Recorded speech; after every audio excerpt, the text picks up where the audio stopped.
आपका आराधना अकादमी में स्वागत है। आज हम आपको संधि पढ़ाएंगे और संधि का सूत्र होता है परः सन्निकर्षा संहिता। अर्थात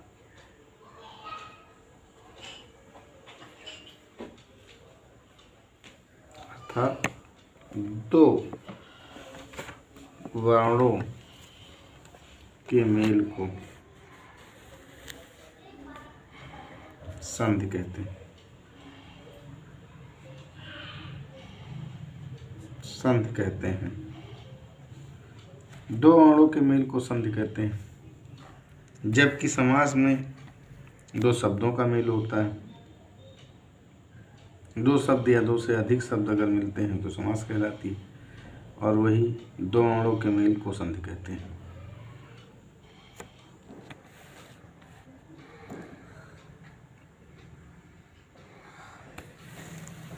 भेद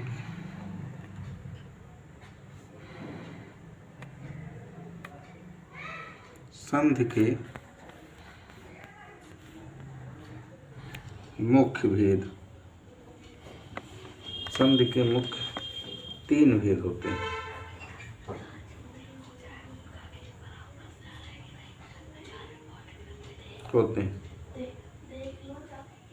पहला स्वर या अच संधि।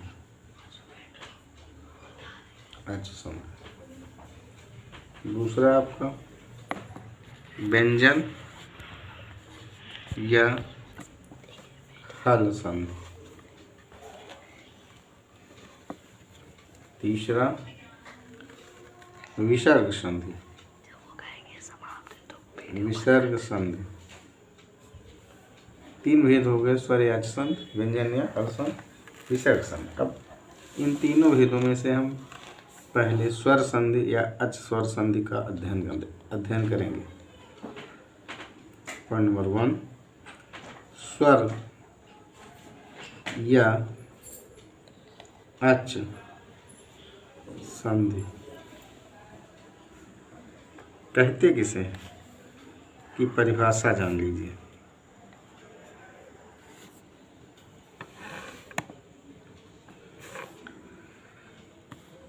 शॉर्टकट में इसकी परिभाषा है, शॉर्टकट बिल्कुल, समान स्वरों में या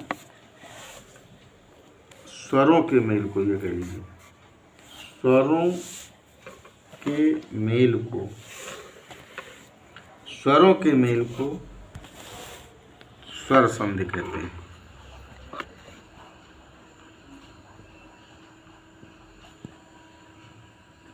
स्वरों के मेल को स्वर संधि कहते हैं। मतलब स्वर संधि में जब हम संविच्छेद करेंगे तो दो शब्द मिलेंगे और पहले शब्द का अंतिम वर्ण और दूसरे शब्द का पहला वर्ण दोनों स्वर हों।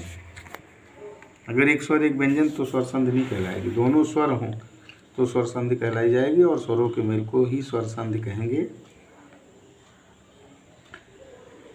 इसके मुख्य भेद 5, वैसे 7 पढ़ाए जाते हैं, लेकिन इसके मुख्य भेद की बात अगर है तो 5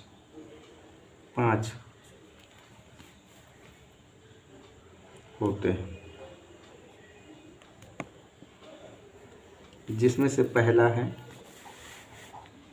दीर्घ स्वर संधि।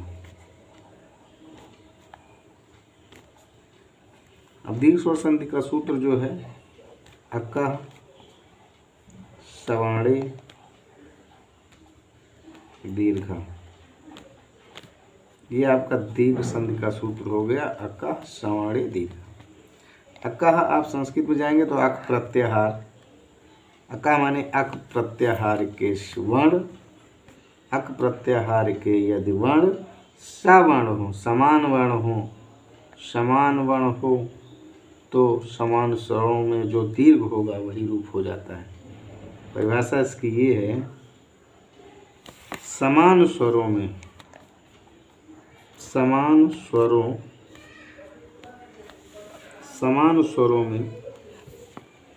दीर्घ स्वर संधि होती है। समान स्वरों में दीर्घ स्वर संधि होती है।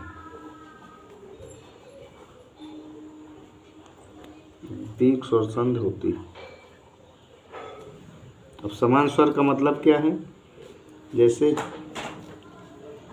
ह्रस्व आ, दीर्घ आ, ये समान है, समान स्वर है। ह्रस्व ई, दीर्घ ई, समान स्वर है। ह्रस्व उ, दीर्घ उ, ये भी समान स्वर है। री, ह्रस्व री, दीर्घ री, ये संस्कृत में दीर्घ री का प्रयोग होता है, ये भी समान स्वर माने गए हैं। ये छोटा भाई है, बड़ा भाई है, छोटी बहन है, बड़ी है, छोटा है, बड़ा है। तो कहने मतलब ये दोनों में से कोई भी वर्ण आए, ये दोनों आएंगे सेम तो समान स्वर है। तो समान स्वरों में दीर्घ स्वर संधि होती है। पहले शब्द का अंतिम वर्ण यदि ह्रस्व आ है तो दूसरे शब्द का पहला वर्ण भी ह्रस्व आ होगा या दीर्घ आ होगा। इन्हीं दो में से जब आएगा दोनों वर्ण तो समान स्वर कहलाएगा।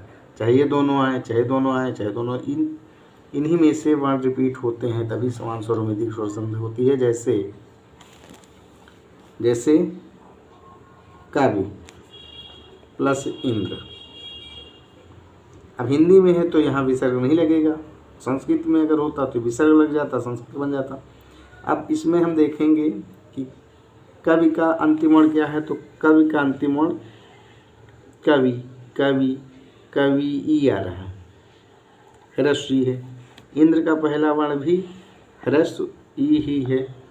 अब ये दीर्घ स्वर संधि ये कहती है कि इसका सूत्र भी कहता है आकाशवर्ण प्रत्याहार के वर्ण सवर्ण हैं तो उनका जो दीर्घ रूप होगा।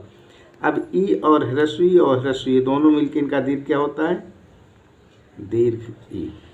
और जब ऐसा हुआ तो हमने देखिए यहाँ ये छोटी मात्रा, वाह के बाद छोटी मात्रा है तो हमने ई उतार लिया, यहाँ शेष बचा का और वाह, हलंत लगा दिए क्योंकि स्वर उतार लिया। स्वर यहाँ लिखा है, ह्रस्व यहाँ लिख दिया तो यहाँ वाह के नीचे हलंत लग जाएगा। कौ प्लस ये दोनों मिलके बड़ी ही हो गए, प्लस यहाँ देखिए आधा न और द्रा, यही बचा। अब जब जोड़ेंगे हम तो ह्रस्व मिलके दीर्घ हुई तो दीर्घ ई की मात्रा वाह पे लग जाएगी। जैसे वाह पे दीर्घ ई की मात्रा लगेगी हलंत हट जाएगा और रूप बनेगा जैसे का, वाह पे छोटी मात्रा वी, हलंत हट गया और न और दा, कवींद्र हो गया। ऐसे ही भान प्लस उदय, यहाँ भी देखिए जो ऐसे भी मालूम है कि यहाँ ऊ है, यहाँ भी ह्रस्व ऊ है, दोनों मिलके दीर्घ ऊ हो गया।